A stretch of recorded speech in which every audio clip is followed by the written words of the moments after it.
स्वागत है मित्रों आपका हमारे YouTube चैनल ज्ञानवी एजे ज्ञान में। हिंदू धर्म में हम सभी रामायण की कथाओं से अच्छी तरह वंचित है।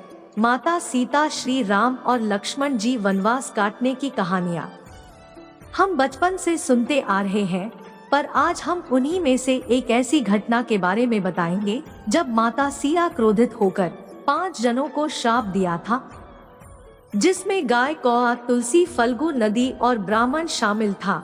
माता सीता, श्री राम और लक्ष्मण जी के वनवास काटने के दौरान राजा दशरथ जी की मृत्यु हो जाती है। उस दौरान उन सभी को अपने पिता के लिए पिंड दान करना था। पिंड दान हमेशा किसी पवित्र नदी के पास जाकर करते हैं। इस दौरान वह तीनों गया के फल्गु नदी के तट पर पहुँचे।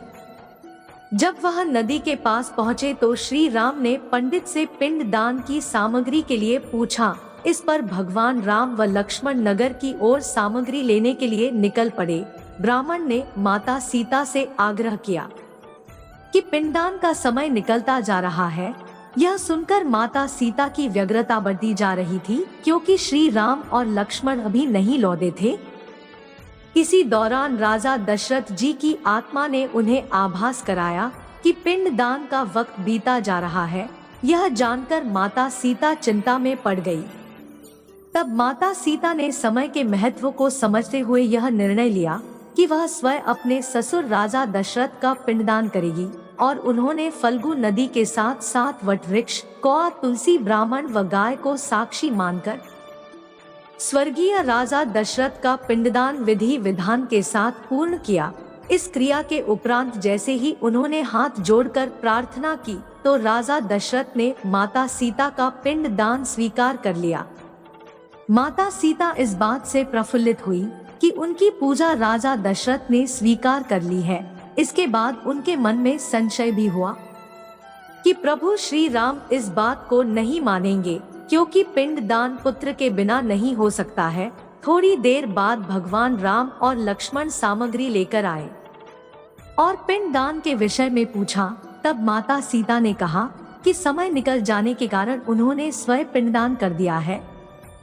प्रभु राम को इस बात का विश्वास नहीं हो रहा था कि बिना पुत्र और बिना सामग्री के पिंडदान कैसे संपन्न और स्वीकार हो सकता है।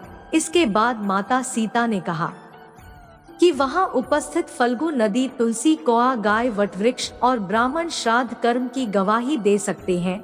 भगवान राम ने जब इन सब से पिंडदान किए जाने की बात सच है या नहीं पूछा तो फल्गु नदी, गाय, कौआ, तुलसी और ब्राह्मण पांचों ने प्रभु राम का क्रोध देखकर झूठ बोल दिया कि माता सीता ने कोई पिंडदान नहीं किया है।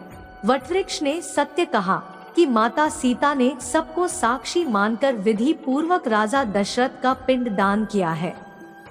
इससे माता सीता को बहुत दुख हुआ और पांचों को झूठ बोलने पर माता सीता ने क्रोधित होकर उन्हें आजीवन का श्राप दे दिया। फल्गु नदी को श्राप दिया कि वह सिर्फ नाम की नदी रहेगी, उसमें पानी नहीं रहेगा। इसी कारण फल्गु नदी आज भी गया में सूखी है। गाय को श्राप दिया कि गाय पूजनीय होकर भी उसे लोगों का झूठा खाना खाना पड़ेगा और खाने के लिए दर बदर भटकना पड़ेगा। माता सीता ने ब्राह्मण को कभी भी संतुष्ट न होने और कितना भी मिले उसकी दरिद्रता हमेशा बनी रहेगी का श्राप दिया। इसी कारण ब्राह्मण कभी दान दक्षिणा के बाद भी संतुष्ट नहीं होते हैं। माता सीता ने तुलसी को श्राप दिया कि वह कभी भी गया की मिट्टी में नहीं उगेगी। यह आज तक सत्य है कि गया की मिट्टी में तुलसी नहीं फलती है।